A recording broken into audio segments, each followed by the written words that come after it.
September हा जागतिक PCOS awareness month आहे.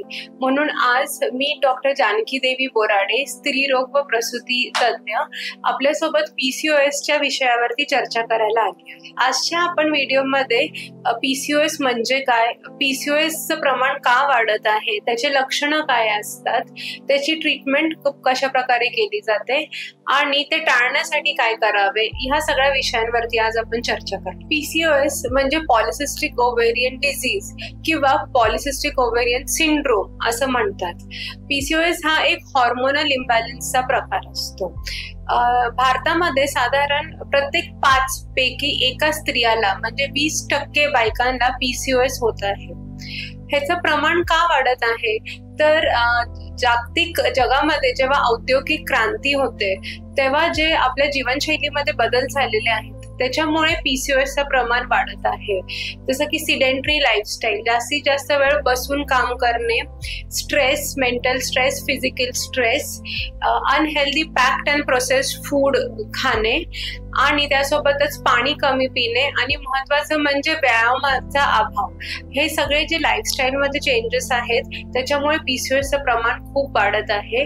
तर थोडक्यात म्हणजे पीसीओएस हा एक लाईफस्टाईल डिझीज झालेला आहे. पीसीओएस युवकांना आणि मध्यम वयाच्या स्त्रियांना दोघांनाही अफेक्ट करतो. त्याच्यामध्ये अनियमित पाळी येणे हा फक्त एक त्याच्यामधला भाग आहे.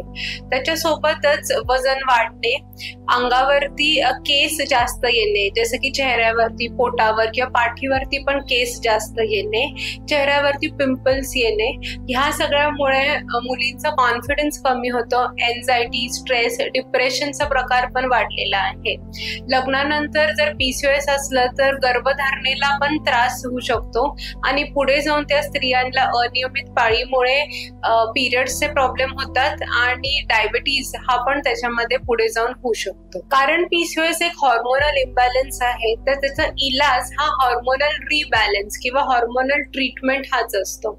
आपण हॉर्मोन्सचे काही टॅबलेट्स देतो ज्याचा कोर्स करावा लागतो. कोर्स थोडा लॉंग आहे पण त्याचे रिझल्ट चांगले असतात. तसंच जर पीसीओएस मुळे गर्भधारणेला काही प्रॉब्लेम होत असेल तर ह्या गोळ्यांनी किंवा इंजेक्शनांनी गर्भधारणेचे चान्सेस चांगले आहेत. तर पीसीओएस हा पूर्ण प्रकारे एक ट्रीटेबल डिझीज आहे आणि पीसीओएस ची रिलेटेड इनफर्टिलिटीला पण व्यवस्थित ट्रीटमेंट मिळू शकते. तर पीसीओएस टाळण्यासाठी किंवा आपल्याला पीसीओएस होऊ नये ह्याच्यासाठी काय करावं तर जसं मी सांगितलेलं आहे की पीसीओएस एक लाईफस्टाईल डिसऑर्डर आहे, जीवनशैलीमुळे झालेला प्रॉब्लेम आहे.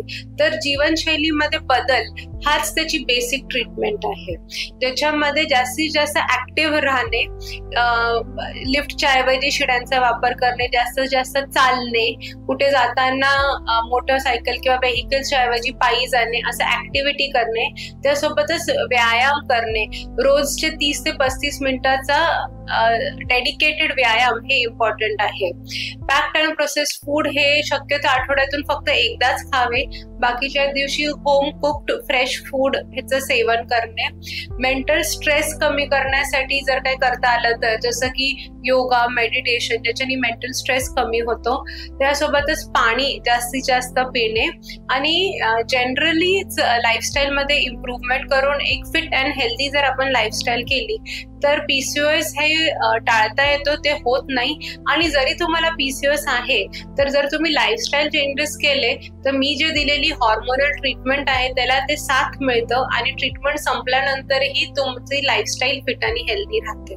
पीसीओएस हा सिंड्रोम असल्यामुळे आपण मेडिकवर हॉस्पिटलमध्ये एक पीसीओएस क्लिनिक चालवतो. त्याच्यासोबतच मी गायनेकोलॉजिस्ट म्हणून पिरियड्सची ट्रीटमेंट करते. त्यासोबतच आपल्याकडे डायटिशियन असतात ज्यांनी वेट लॉस आणि डाएट कडे लक्ष देतात. स्किनची ट्रीटमेंट स्किन स्पेशालिस्ट करतात. असं हा एक हॉलिस्टिक अप्रोच असतो आणि कम्प्लीट पीसीओएस सिंड्रोमची व्यवस्थित ट्रीटमेंट आपल्याकडे इथे मेडिकवर हॉस्पिटलमध्ये होते. तर जर तुम्हाला पीसीओएसचा त्रास असेल तर त्याच्या ट्रीटमेंटसाठी किंवा त्याच्या माहितीसाठी मेडिकवर हॉस्पिटल औरंगाबाद इकडे मला जरूर भेट द्या.